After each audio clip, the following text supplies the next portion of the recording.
भिन्न भिन्न योनियां केवल इस बात का आभास कराने के लिए है कि बद्ध जीव कितना भी भोग करने का प्रयास कर ले, उसे उसमें सुख नहीं प्राप्त होगा, दुख और कष्ट ही प्राप्त होगा। आहार, निद्रा, भय, मैथुन ये निरंतर हर योनि में चलता चला जाएगा।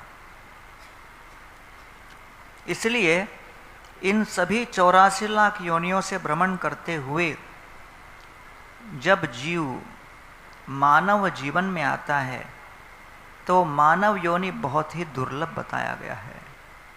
दुर्लभो मानवो देहो देहिनां क्षणभंगुर तत्रापि दुर्लभम मन्ये वैकुंठ प्रिय दर्शनम।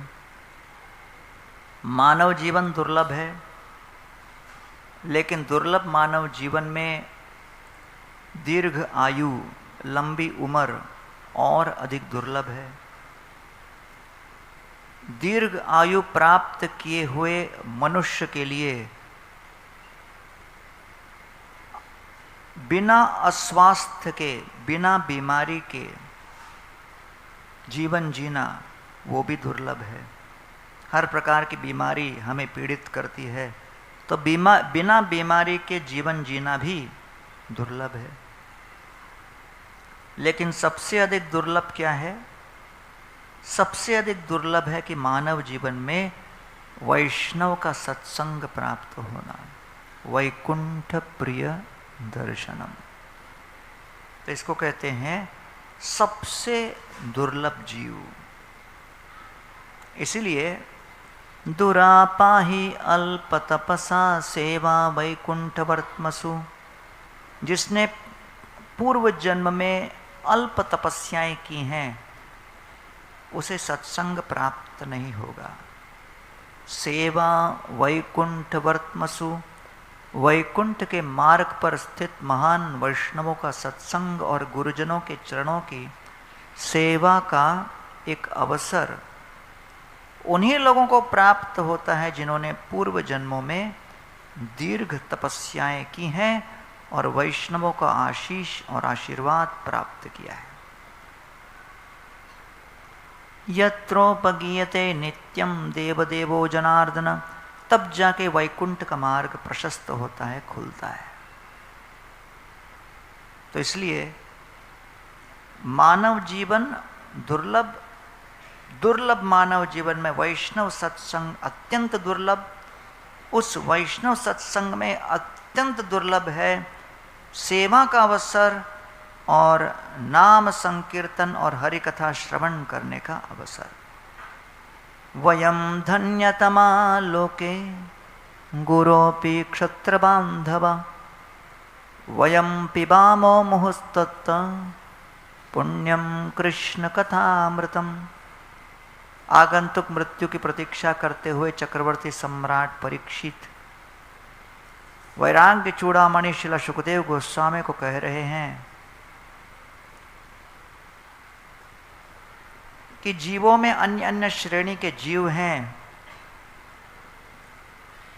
अब 3-3.5 दिन में मृत्यु हमारे मस्तक पर तांडव करते हुए उस तक्षक सर्प के माध्यम से फुफकार मारते हुए विषधर भुजंग मुझे झुलसकर समाप्त कर देगा।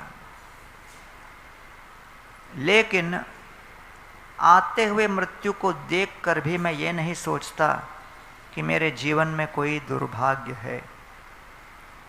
सामान्य व्यक्ति डॉक्टर के पास जाकर अगर डॉक्टर उसको समाचार दे कि भाई आपके शरीर के अंदर ये रोग हो गया और इतने ही शेष दिन बचे हैं आपके इस जीवन में,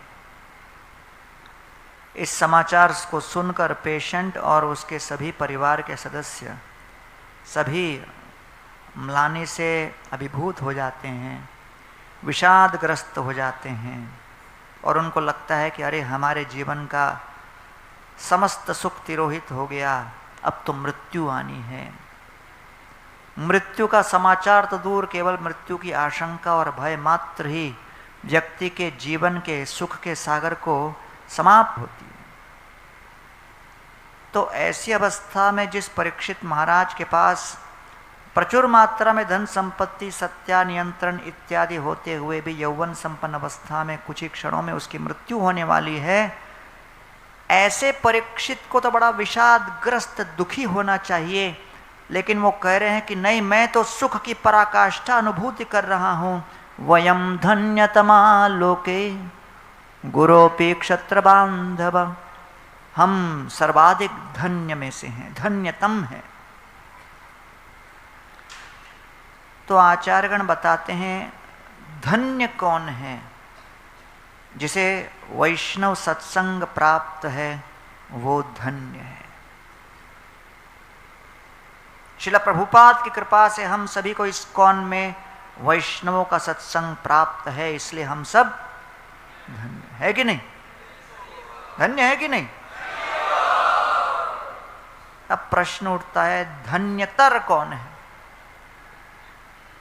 धन्यतर अर्थात और सौभाग्यशाली।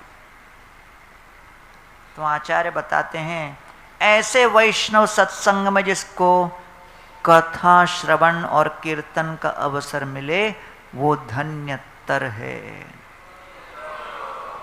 तो आप लोगों को मिल रहा है कि नहीं अवसर? तो अब प्रश्न उठता है कि धन्यतम कौन है? जिसको कथा के बाद प्रसाद मिले?